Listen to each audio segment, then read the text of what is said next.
mientras salen los peques, os invito a abrir vuestras Biblias por el Evangelio de Lucas, que retomamos las predicaciones sistemáticas, capítulo 7, versículo del 36 al 50. He titulado esta predicación Dos corazones, un Salvador. Dos corazones, un Salvador. Y antes de leer el texto, antes de comenzar con la predicación, me gustaría haceros algunas preguntas para que podáis contestarlas, pero que podáis contestarlas para vosotros mismos, ¿vale? En silencio, de manera personal. ¿Estáis preparados? Porque voy a hacer varias preguntas y son un poco rápidas. Tenéis que mirar la pantalla, ¿vale? ¿Quién de los dos es más puntual? Siguiente. ¿Quién juega mejor a fútbol? Siguiente. ¿Quién tiene antecedentes penales? Siguiente. ¿A quién preferirías como líder? Siguiente. ¿A quién contratarías para cuidar de tus hijos? Siguiente. ¿A quién se le da mejor la tecnología? Puedes quitarlo. Mirad, todas las respuestas que habéis dado se han originado en el subconsciente. Todas. Y todas son consecuencia de nuestros sesgos personales. Ahora, ¿qué es un sesgo? ¿Qué son los sesgos? Son criterios automatizados para clasificar a las personas. Criterios que en la mayoría de los casos están basados en factores de los que no somos conscientes del todo y que siempre, siempre, siempre van a condicionar nuestra opinión y nuestras decisiones. Siempre. El problema es que a menudo esos sesgos nos llevan a no ser personas justas, no ser personas imparciales. Nos llevan a hacer acepción de personas, a discriminar, a menospreciar y con demasiada frecuencia nosotros nos dejamos llevar por las primeras impresiones, por los prejuicios, por las apariencias. Y eso sucede todos los días, seamos más o menos conscientes, y en todas las relaciones. Pues en el relato del Evangelio de Lucas, que hoy vamos a estar estudiando, yo voy a poner delante de vosotros lo mismo, la imagen de dos personas. Dos personas que a priori son muy diferentes. De hecho, yo estoy convencido de que nosotros nos sentiríamos mucho más a gusto tratando con una que con la otra persona. Pero vamos a ver el trato que Jesús tiene con cada una de ellas y cómo en el reino de Dios todos los sesgos desaparecen, ¿vale? Vamos a leer el texto en Lucas capítulo 7, versículo del 36 al 50. Y dice así: uno de los fariseos rogó a Jesús que comiese con él. Y habiendo entrado en casa del fariseo, se sentó a la mesa. Entonces, una mujer de la ciudad, y Lucas aclara, que era pecadora, al saber que Jesús estaba a la mesa en casa del fariseo, trajo un frasco de alabastro con perfume. Y estando detrás de él a sus pies, llorando, comenzó a regar con lágrimas sus pies y los enjuagaba con sus cabellos y besaba sus pies y los ungía con el perfume. Cuando vio esto el fariseo que le había convidado a Jesús, dijo para sí: este, si fuera profeta, conocería quién y qué clase de mujer es la que le toca, que es pecadora. Entonces respondiendo Jesús le dijo: Simón, una cosa tengo que decirte. Y él le dijo: di, maestro. Un acreedor tenía dos deudores. El uno le debía 500 denarios y el otro 50. Y no teniendo ellos con qué pagar, perdonó a ambos. Di pues, ¿cuál de ellos le amará más? Respondiendo Simón dijo: pienso que aquel a quien perdonó más. Y Jesús le dijo: rectamente has juzgado. Y vuelto a la mujer, dijo a Simón: ¿ves esta mujer? Entré en tu casa y no me diste agua para mis pies. Perdón, y no me diste agua para beber. Mas esta ha regado mis pies con lágrimas y los ha enjuagado con sus cabellos. No me diste beso, mas esta, desde que entré, no ha cesado de besar mis pies.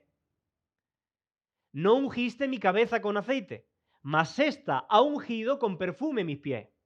Por lo cual te digo que sus muchos pecados le son perdonados, porque amó mucho. Mas aquel a quien se le perdona poco, poco ama. Y a ella le dijo: tus pecados te son perdonados. Y los que estaban juntamente sentados a la mesa comenzaron a decir entre sí: ¿quién es este que también perdona pecados? Pero él dijo a la mujer: tu fe te ha salvado, ve en paz. Mirad, lo primero que el texto hace es presentarnos a dos personajes completamente antagónicos. Y ese es el primer punto de la predicación. Dos personajes antagónicos. En primer lugar, el primer personaje que nos presenta la historia es Simón el fariseo. Y en su casa, en la casa de Simón, se va a desarrollar toda la trama. Ahora, si nosotros tuviésemos a Simón delante de nosotros, ¿qué veríamos? ¿Cuál sería la imagen que tendríamos de él? Los fariseos, como si ya sabéis, eran personas muy respetadas dentro del pueblo judío. Tenían galones, por así decirlo. La vida de un fariseo giraba todos los días en torno a las actividades religiosas. Eran personas con una moral muy alta. Cuidaban mucho lo que decían, cuidaban lo que hacían, cuidaban el cómo vestían. Y precisamente por eso la gente los tenía como referentes a seguir. Quería que fueran sus maestros de quienes aprender. Personas aparentemente intachables. Eso es lo que nosotros veríamos en la imagen. Claro, nosotros jugamos con cierta ventaja, porque nosotros ya hemos leído el Nuevo Testamento y a la luz del Nuevo Testamento sabemos que detrás de esa imagen de gente aparentemente piadosa, los fariseos se caracterizaban también por su hipocresía, por su pedantería, por su orgullo, por ser severamente hipercríticos con los demás. Pero ahora, por otro lado, Lucas no solo nos presenta la imagen del fariseo, sino de una mujer, ¿vale? ¿Cuál es la imagen que podemos hacernos de esta mujer? Bueno, en primer lugar, ser mujer en el primer siglo pues no era especialmente ilusionante. En medio de una sociedad patriarcal, las mujeres generalmente recibían un trato injusto. Por poner algunos ejemplos, una mujer debía pasar inadvertida en público. La formación de una mujer se limitaba a la vida doméstica, las tareas del hogar. No solían tener los mismos derechos cívicos que los varones, porque eran consideradas pues posesión o bien de sus padres o bien de sus maridos. Y no podían ser discipuladas por un rabí, un maestro o un fariseo. Por si fuera poco, hemos leído que Lucas la describe diciendo que esta mujer era como pecadora, lo que en aquella cultura quiere decir que se trata de una mujer que había vivido perdidamente. Si Simón, por un lado, representa lo mejor de la sociedad, esta mujer representa lo peor de la sociedad. Su pecado era público, era reconocido por todos. De ahí que muchos comentaristas bíblicos digan que esta mujer era una prostituta. Yo no tengo la más mínima duda de que si nosotros hubiéramos estado aquella noche sentados alrededor de esa mesa, automáticamente nuestros sesgos empezarían a trabajar. Pero ahora el texto nos va a decir cuáles son las dos respuestas antagónicas. Hemos visto dos personajes antagónicos, ahora vamos a ver dos respuestas antagónicas. Vamos a ver a la mujer. Imagínate la escena, ¿vale? Imagínate que tú y yo estamos comiendo en la casa del gran Simón el fariseo. Qué privilegio comer en la casa de un maestro tan respetado como él. Pero por si fuera poco, Jesús está también allí con nosotros. ¡Qué bendición! Simón el fariseo, yo me lo imagino, haciéndole preguntas teológicas a Jesús. Empiezan a hablar de la ley de Dios, de los profetas. A nosotros se nos queda allí la baba escuchando. Somos esponjas que están aprendiendo. De hecho, era costumbre en aquel tiempo que donde había una comida especial o un banquete con personas importantes, pues las puertas de esa casa se dejaban abiertas, para que si pasaba alguien que quería aprender de esa conversación, pues pudiera acercarse y escuchar. Así que seguramente aquella noche algunas personas se añadirían a la cena, sentándose, eso sí, cuidadosamente, en silencio, para no interrumpir ni cortar ni el ambiente ni la conversación tan interesante. Pero cuando Jesús va a contestar la pregunta de quiénes son los nefilín o los gigantes de Génesis 6, de repente una mujer interrumpe cortando el ambiente y la conversación. Llega a la casa corriendo y su forma de vestir no es digna para la época. De hecho, los invitados se sienten avergonzados porque además conocen su mala reputación. Todos saben que esta es una mujer pecadora, pero es que además es una inconsciente. Porque ¿a qué mujer como ella se le ocurre entrar encima en la casa de alguien como Simón el fariseo? ¿A quién se le ocurre? Nadie la ha invitado. Allí no tiene amigos. Todos la miran con desprecio. Ese no es un lugar para una mujer como ella. una mujer así nunca, jamás habría sido bien recibida en la casa de un hombre como Simón el fariseo. Quizá por eso ella entra sin preguntar. Pero allí todos se miran sorprendidos, empiezan a hacer muecas. ¿Pero qué hace? ¿Es que nadie le ha enseñado a esta mujer orden y decoro? Pero esta mujer va directa hacia Jesús, se postra a los pies de Jesús y entonces dice el texto que comienza a llorar, pero no de cualquier manera.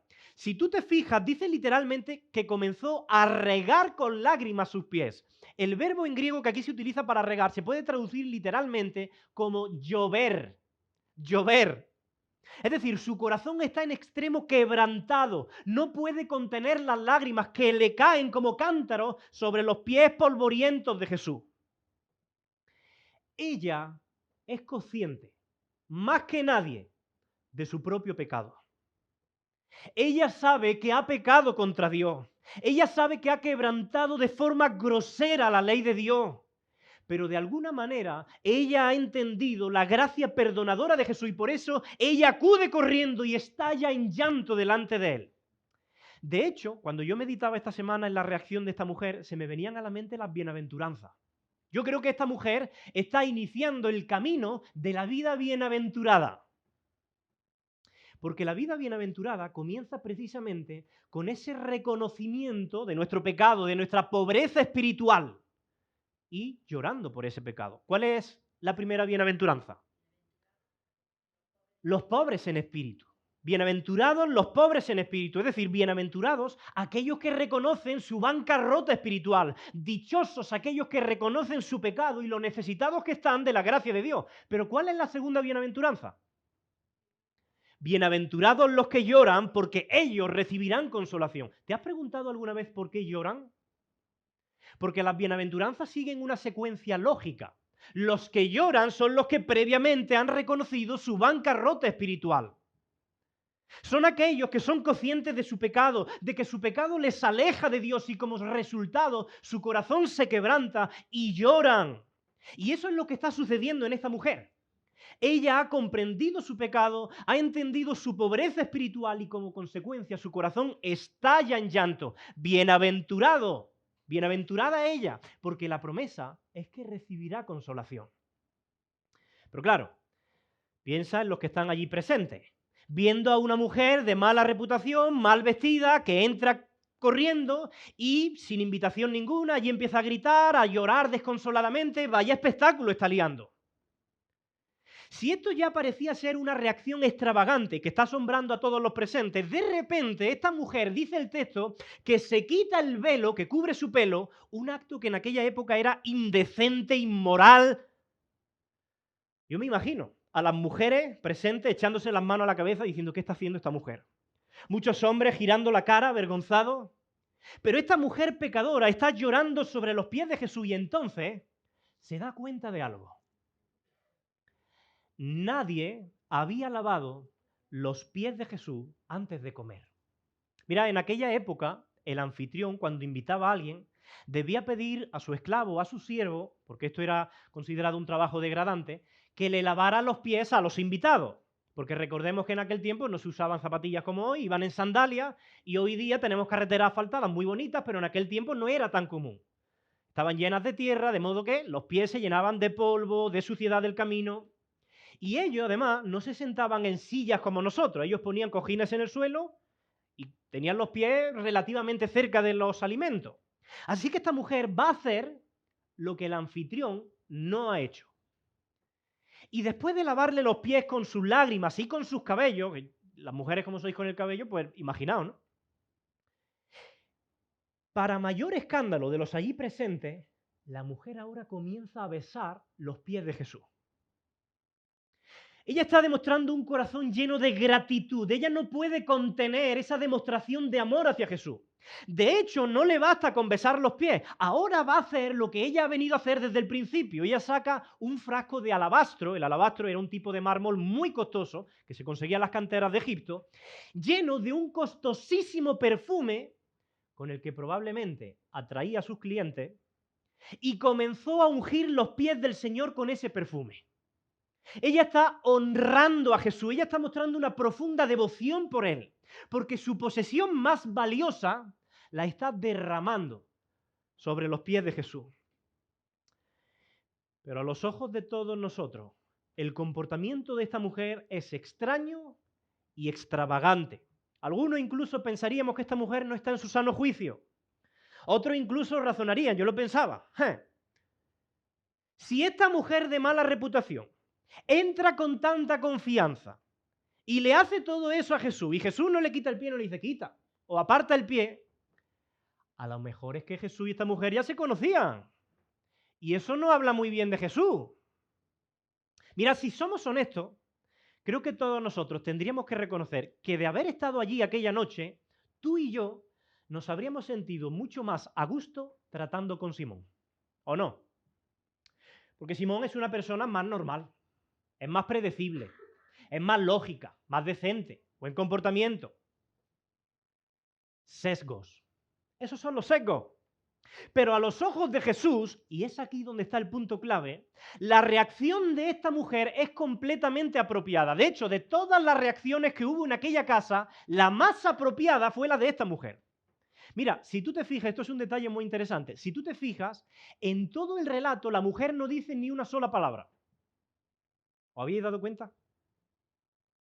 Ella no dijo nada porque no era necesario. Sus ojos, sus lágrimas, sus cabellos, sus manos, su perfume se encargaron de decir todo lo que ella quería decir. Ella estaba rindiendo un homenaje de adoración al único que la puede liberar de la esclavitud del pecado y hacer que entre en el reino de Dios. Esa fue su reacción. Pero ¿cuál fue la reacción de Simón? Vamos a verlo. Dice el versículo 39. Cuando vio esto el fariseo que había convidado a Jesús, dijo para sí, claro, lo dijo para sí, no lo dijo en voz alta, si fuera profeta, conocería quién y qué clase de mujer es esta que le toca, que es pecadora. Simón está diciendo, mirad, es obvio que Jesús no puede ser un profeta enviado por Dios, no es un profeta verdadero, porque de haberlo sido, se habría dado cuenta inmediatamente de lo despreciable y sucia que es esa mujer. Jesús no tiene discernimiento espiritual. Obviamente Simón está completamente equivocado, porque Jesús sabía perfectamente, además, mejor que cualquiera de los que estaba allí aquella noche en la mesa, qué clase de mujer tenía delante. Jesús sabía todo lo que esta mujer había hecho, y no solo eso, Jesús incluso sabía lo que Simón estaba pensando. Fíjate lo que dice el versículo 40, es interesante, dice que Simón está pensando todo esto para sí, y dice el versículo 40, entonces, respondiendo Jesús, ¿respondiendo a qué? Simón no le ha hecho ninguna pregunta. ¿Ah? Pero Jesús responde a la inquietud de su corazón, porque él sabe incluso lo que Simón está pensando. Fíjate si es profeta, es más que profeta. Y le dijo, Simón, una cosa tengo que decirte. Y él le dijo, di maestro, allí aparentando, ¿no? Y ahora Jesús le dice, un acreedor tenía 2 deudores.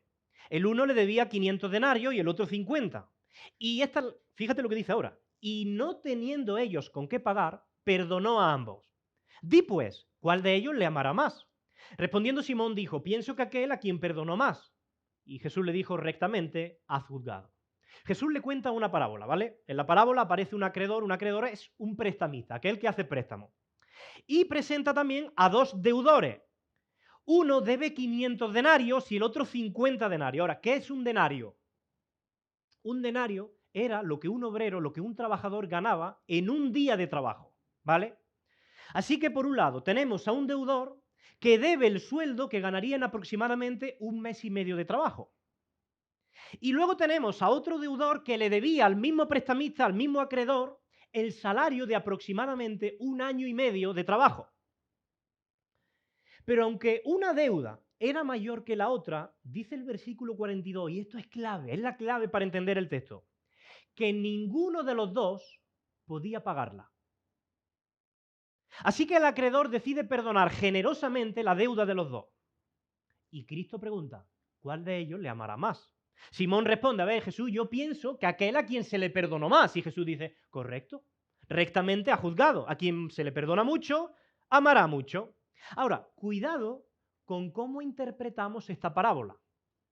Porque podríamos llegar a pensar que si una persona ha tenido una vida más mundanal, que ha pecado mucho más antes de conocer a Jesús, entonces esa persona va a llegar a amar más a Jesús que otra que quizás ha sido criada en un contexto de iglesia, más decente, más tranquilito, antes de conocer a Jesús. Y que en este segundo caso, pues esa persona terminará amando menos a Jesús. Mirad, la enseñanza de esta parábola no tiene absolutamente nada que ver con eso. Porque entonces estaría justificada la reacción de Simón el fariseo. Claro, Simón el fariseo no ha tenido una vida tan mundanal como esta mujer. Ha llevado una vida más decente, dentro del contexto de iglesia, y por tanto es lógico entonces que ame menos a Jesús.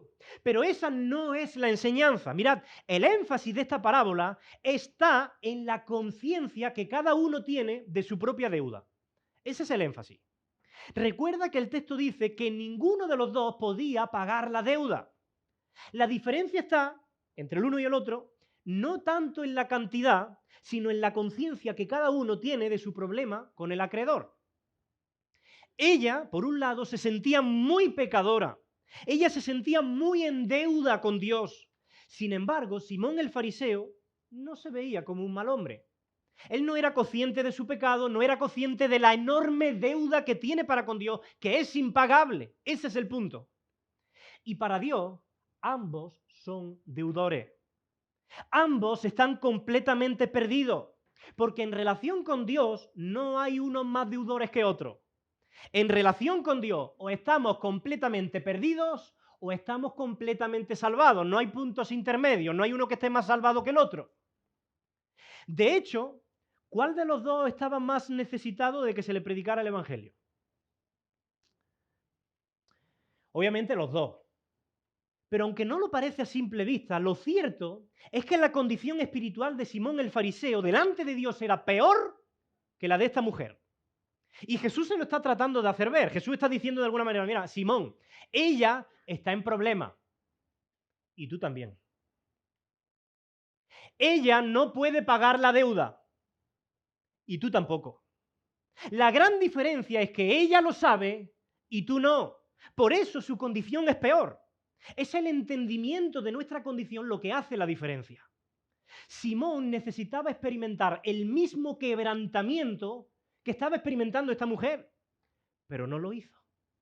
Los dos tienen la misma necesidad espiritual, pero a diferencia de ella, él no lo sabe.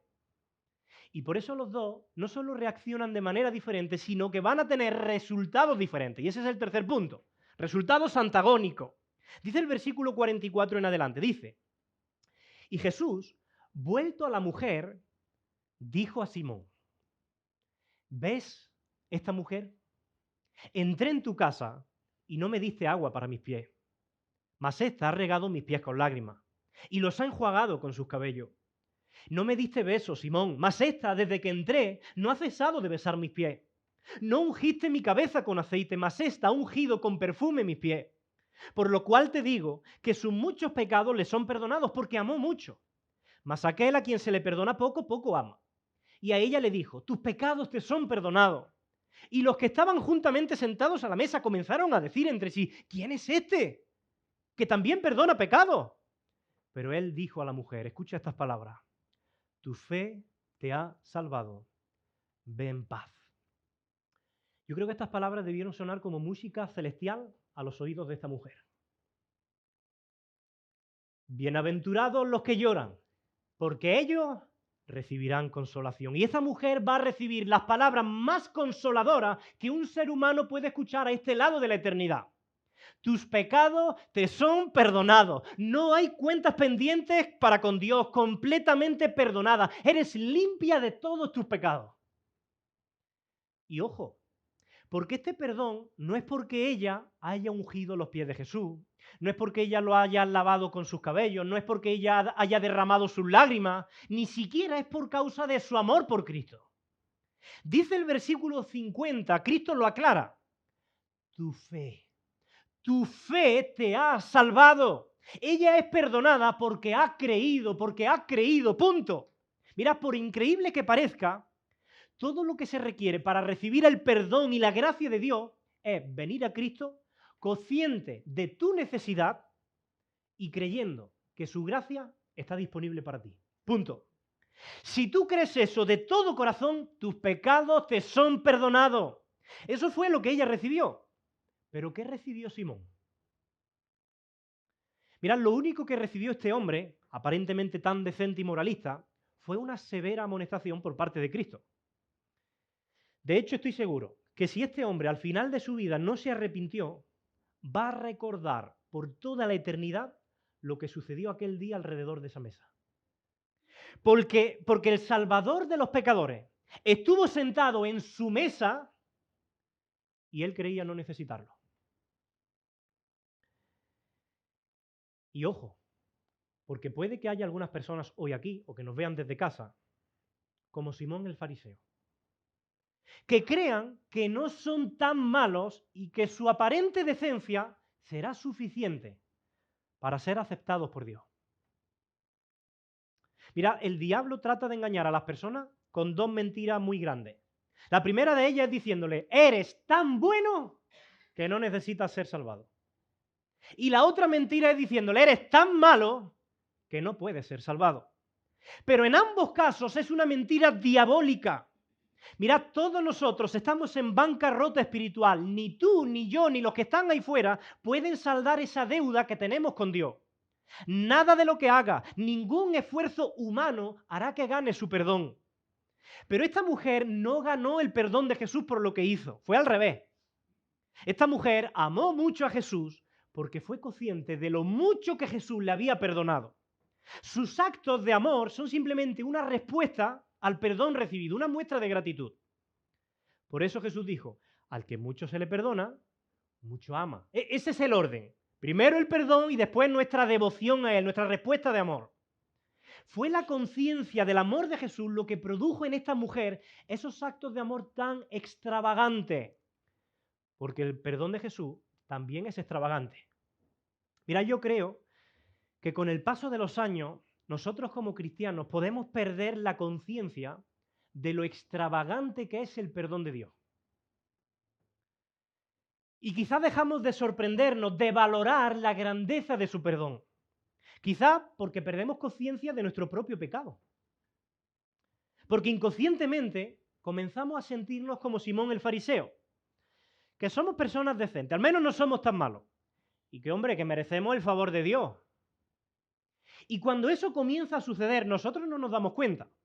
Pero a poco, esa pasión por Cristo comienza a menguar, comienza a debilitarse. Y nuestro fervor ya no es el mismo del principio. Y aquellos ojos que un día derramaron lágrimas al entender la gravedad de su propio pecado ante un Dios inmensamente bello, inmensamente santo, se vuelven ojos secos que difícilmente derraman una lágrima por su pecado. La pasión por Cristo que un día nos caracterizó se torna en una fría religiosidad, en una vida, pues sí, de decencia, de orden, de reglas morales, de asistencia a los cultos, pero sin esa loca y extravagante pasión del primer amor por Jesús. Mira, algo no anda bien cuando una persona que profesa ser cristiana carece de pasión por Cristo y carece de pasión por el Evangelio. Algo no anda bien si eso sucede. Y esa falta de pasión, ojo, no tiene nada que ver con nuestra personalidad, que nadie se engañe. Porque una vez puede pensar, bueno, es que fulanito es así porque él es muy intenso, pero yo soy diferente, yo no soy... No. Esto no tiene que ver con tu personalidad, esto tiene que ver con el entendimiento, la comprensión del infinito amor de Dios manifestado a través de su perdón y de su aceptación. Esto es combustible que enciende la llama de tu pasión por Jesús. Evidentemente, esa pasión y ese fervor se puede manifestar de diferentes maneras, ¿no? Ahí sí entra en juego la personalidad. Cada uno es diferente y cada uno lo expresará de manera diferente. Porque no todos somos iguales. Pero lo que no depende de nuestra personalidad es la pasión por Cristo. Mira, ningún cristiano puede darse el lujo de no tener pasión por Jesús. Y si tú dices ser cristiano, pero no tienes pasión por Cristo, algo anda terriblemente mal en tu cristianismo. De hecho, os digo algo. Nuestra pasión por Cristo debería ser mayor y más extravagante que la de esta mujer pecadora. ¿Sabéis por qué? Porque nosotros vivimos al otro lado de la cruz. Es decir, tú y yo sabemos cosas que esta mujer no sabía. Tú y yo sabemos cuán grande fue el amor de Cristo en la cruz del Calvario. Tú y yo sabemos el precio que Él estuvo dispuesto a pagar por amor a nosotros. Así que nuestra pasión debería ser incluso mayor y más extravagante que la de esta mujer. Así que si tú percibes frialdad en tu corazón, predícate este evangelio cada día. Mira, no te quedes sin hacer nada. No pienses que eso es normal, no es que ese primer amor, eso era de antes. No, no, no. No te conformes, porque no es propio de un cristiano vivir sin pasión por Cristo. Recuérdate lo mucho que Dios te ha perdonado y a qué precio lo ha hecho. Recuérdatelo y hazlo una y otra vez hasta que tu corazón vuelva a encenderse con la llama de ese primer amor. ¿Recordáis lo que Jesús le dijo a la iglesia en Éfeso, en Apocalipsis? Tengo pues muchas cosas buenas que decirte, pero tengo una cosa contra ti. Y es que has perdido tu primer amor. Por eso ve y arrepiéntete, le dice.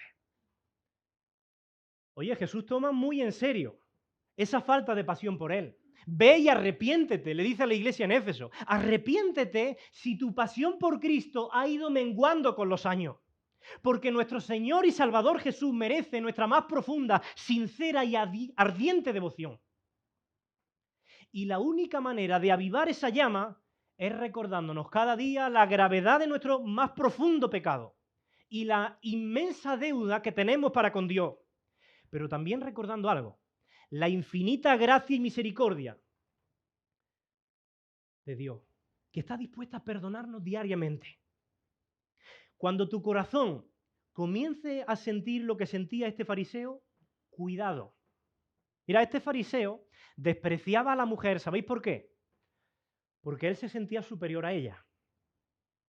Cuidado cuando comiences a sentir que tú eres más digno de otro, delante de Dios, ¿no? Cuidado cuando comienza a surgir dentro de ti, esto es muy sutil, no somos a veces conscientes. Cuidado cuando comience a surgir dentro de ti ese sentimiento de desprecio por aquellas personas que manifiestamente parecen haber caído más bajo que tú. Gracias, Señor, porque yo no soy como esos homosexuales, porque yo no soy como esos perversos del colectivo LGTBI.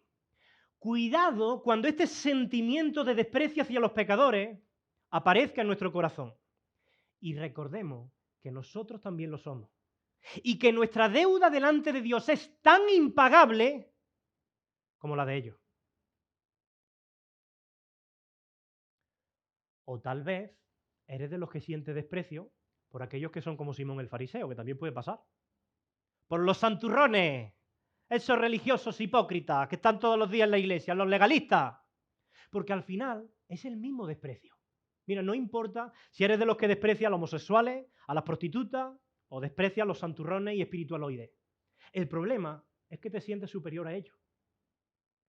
Y ese sentido de superioridad moral es orgullo. Y solamente evidencia una cosa, que no entiendes cuán pecador eres tú. Punto. Tu deuda delante de Dios no es diferente a la deuda de los demás. Es impagable.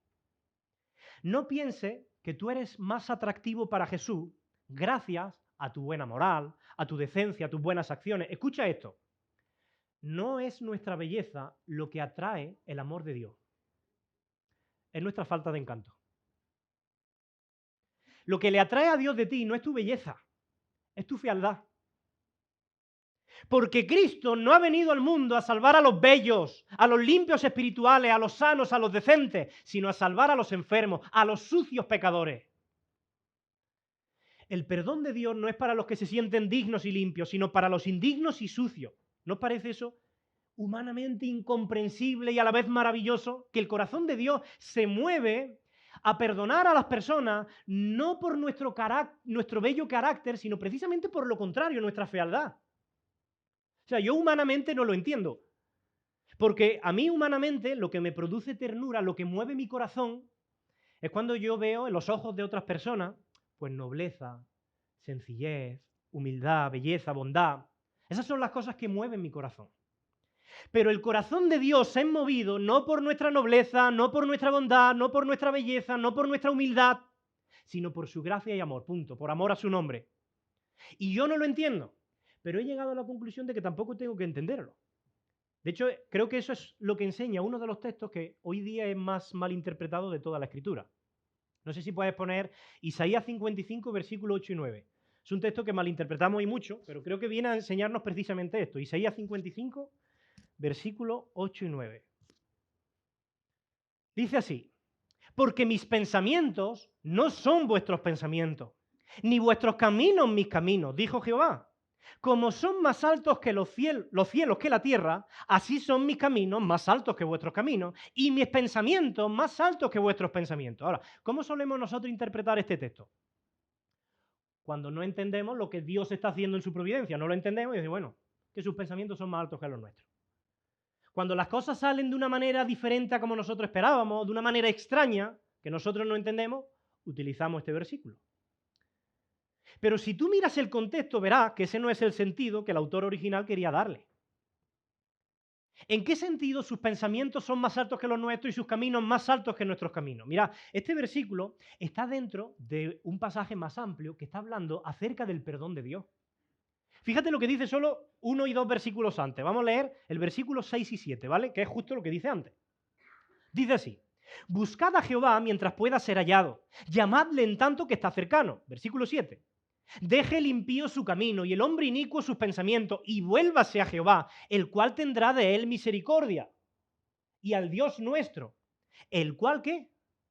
Será amplio en perdonar, porque mis pensamientos no son vuestros pensamientos. Eso es lo que sigue. ¿Veis la conexión ahora?